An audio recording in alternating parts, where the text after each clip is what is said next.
आज मैं हमारे देश के जेनजी से बात करने के लिए आया हूँ। हमारे देश के युवाओं से, स्टूडेंट्स से सीधे बात करने के लिए आया हूँ। आप सब लोग समझदार हैं, पढ़े लिखे हैं। मेरी बात को बड़े ध्यान से सुनना और गौर करना। नीट का पेपर लीक हुआ है। हर बार की तरह इस बार भी जांच सीबीआई को सौंप दी गई है। हर बार की तरह इस बार भी सीबीआई ने 10-15 लोगों को गिरफ्तार कर लिया है। हर बार की तरह इस बार भी 3-4 महीने में ये सारे छूट जाएंगे, इनको बेल मिल जाएगी। और हर बार की तरह इस बार भी ये सारे छूटे हुए बदमाश फिर से अगले साल के नीट के पेपर को लीक करने की तैयारी शुरू कर देंगे। मैं आप सब लोगों से पूछना चाहता हूं, थक नहीं गए ये सब सुन सुन के? बड़ी घिसी पिटी सी स्क्रिप्ट है, बड़ी घिसी पिटी सी स्टोरी है। सीबीआई पे भरोसा बचा है क्या? सीबीआई कुछ करेगी? 2017 में पेपर लीक हुए, सीबीआई को जांच सौंप दी गई, आज तक सीबीआई ने कुछ किया। फिर 2021 में पेपर लीक हुए, सीबीआई को जांच सौंप दी गई, आज तक सीबीआई ने कुछ किया। फिर 2024 में पेपर लीक हुए, जांच सीबीआई को सौंप दी गई, सीबीआई ने कुछ किया। फिर 2026 में अब पेपर लीक हुए, जांच फिर से सीबीआई को सौंप दी गई। आपको लगता है सीबीआई कुछ करेगी इस बार भी? और 2024 में तो हद ही हो गई। 2024 के जो मास्टरमाइंड थे उनको सीबीआई ने गिरफ्तार किया। कानून के मुताबिक गिरफ्तारी के 90 दिन के अंदर चार्जशीट फाइल होनी होती है, नहीं तो आदमी को ऑटोमेटिक बेल मिल जाती है। सीबीआई ने सो कॉल्ड मास्टरमाइंड को गिरफ्तार किया और 90 दिन में सीबीआई ने चार्जशीट फाइल नहीं की और उसको ऑटोमेटिक बेल मिल गई। क्यों?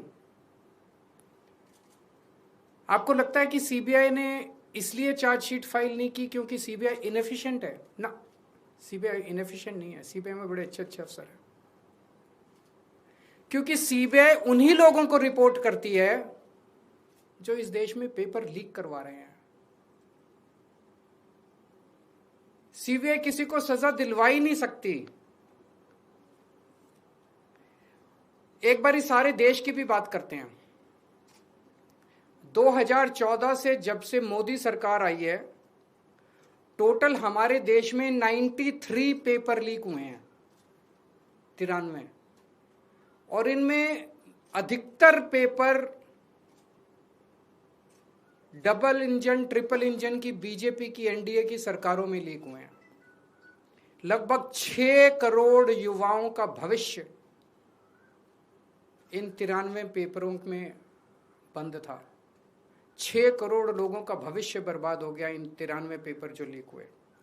इनमें मोस्टली पेपर लीक हुए राजस्थान में, उत्तर प्रदेश में, उत्तराखंड में और गुजरात में। इन 4 राज्यों में सबसे ज्यादा पेपर लीक हुए। इन चारों राज्यों में बीजेपी की सरकारें हैं।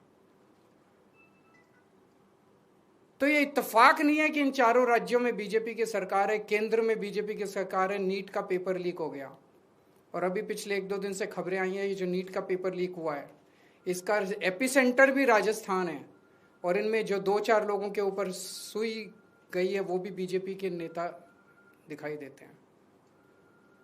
तो इससे शक तो पैदा होता है कि क्या इन सारे पेपर लीक में इनके नेता शामिल हैं या इनकी पार्टियों का या सरकारों का संरक्षण है, या सीधे सीधे इनके नेता ही पेपर लीक करवा रहे हैं, उन्हीं का धंधा है। और अगर ऐसा है तो सीबीआई की जांच इसमें बेचारी क्या करेगी? सीबीआई इसमें बेचारी क्या करेगी?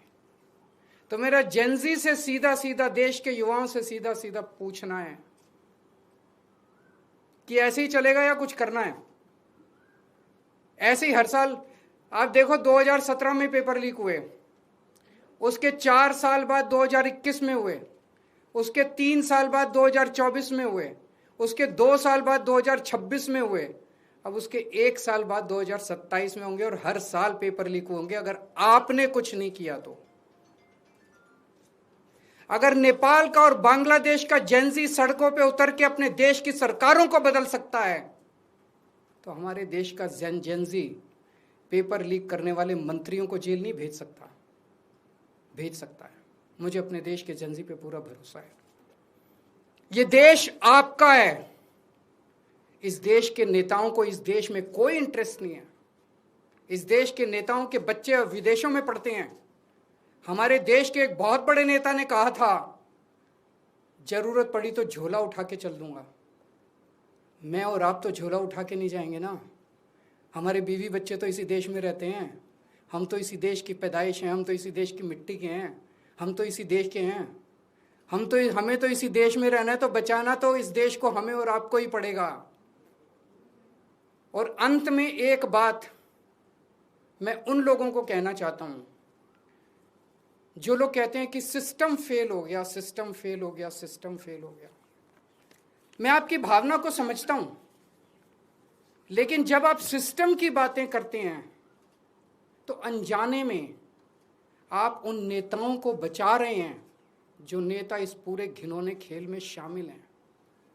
अगर एक के बाद एक दर साल नीट के पेपर लीक हो रहे हैं तो पैसा सबसे टॉप पे पहुंच रहा है, सबसे टॉप पे। ऐसे ही पेपर लीक नहीं हो जाते, नीट के जैसे पेपर ऐसे ही लीक नहीं हो जाते। पैसा सबसे टॉप पे पहुंच रहा है। तो जब आप सिस्टम की बात करते हैं तो आप उस टॉप को बचा रहे हैं, अनजाने में बचा रहे हैं। मैं जानता हूं आपकी मंशा नहीं है, लेकिन अनजाने में उस टॉप ये सिस्टम कोई इमेजिनरी नहीं होता, फिक्शन नहीं होता, सिस्टम हवा में नहीं होता। सिस्टम के पीछे लोग हैं।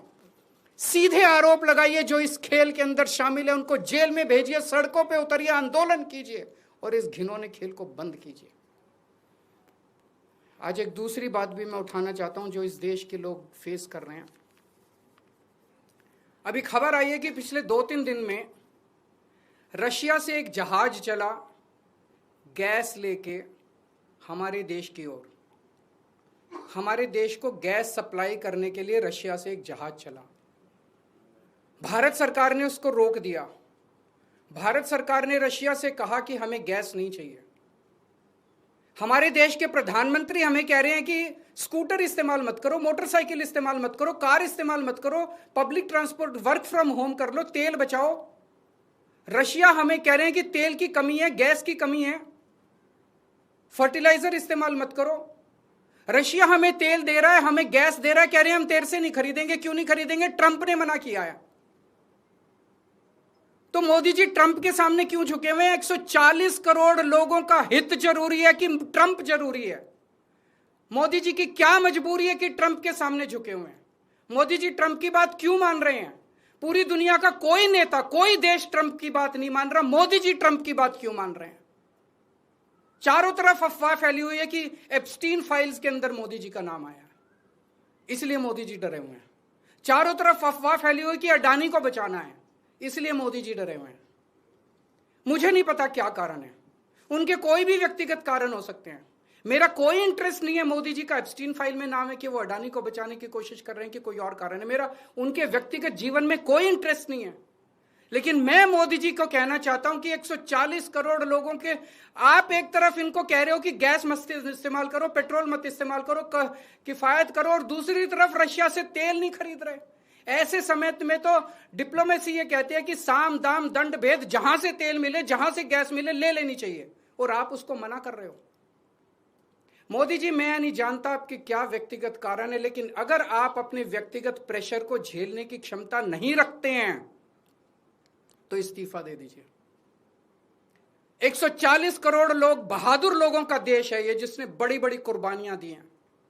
हमारे देश में ऐसे बहुत लोग हैं जो ट्रंप को उसकी जुबान के अंदर उसमें जवाब देंगे, ट्रंप के सामने खड़े होकर उसकी आंखों से आंखें मिला के ट्रंप को जवाब देने की हिम्मत रखते हैं हमारे देश में। ऐसे व्यक्ति को प्रधानमंत्री बनाएंगे हम, जो ट्रंप को उसकी भाषा में जवाब दे। हमारा देश महान देश है, 140 करोड़ लोगों का देश है। ट्रंप को हमारी जरूरत है, अमेरिका को हमारी जरूरत है, दुनिया में सबसे बड़ा मार्केट हमारे देश के अंदर है, उनको अपना माल बेचने के लिए हमारी जरूरत है। अरे अमेरिका की 10 कंपनियों को लात मार के बाहर निकालो, देखो ट्रंप की अकल ठिकाने ना आ जाए तो। लेकिन ट्रंप के सामने गिड़गिड़ाने, हम ट्रंप से, रशिया से तेल क्यों नहीं खरीद रहे? आज मोदी जी 140 करोड़ लोग आपसे फरियाद करते हैं, अभी तुरंत इसी वक्त रशिया से तेल खरीदना शुरू कीजिए, रशिया से गैस खरीदनी शुरू कीजिए और बंद कीजिए ट्रंप की गुलामी करना। हमारा देश महान देश है, बड़ी शर्म आती है, बड़ी दुख होती है, बड़ी कौफ्त होती है जब इतने बड़े महान देश का प्रधानमंत्री ट्रंप के सामने गिड़गिड़ाता है, उसके सामने झुक जाता है।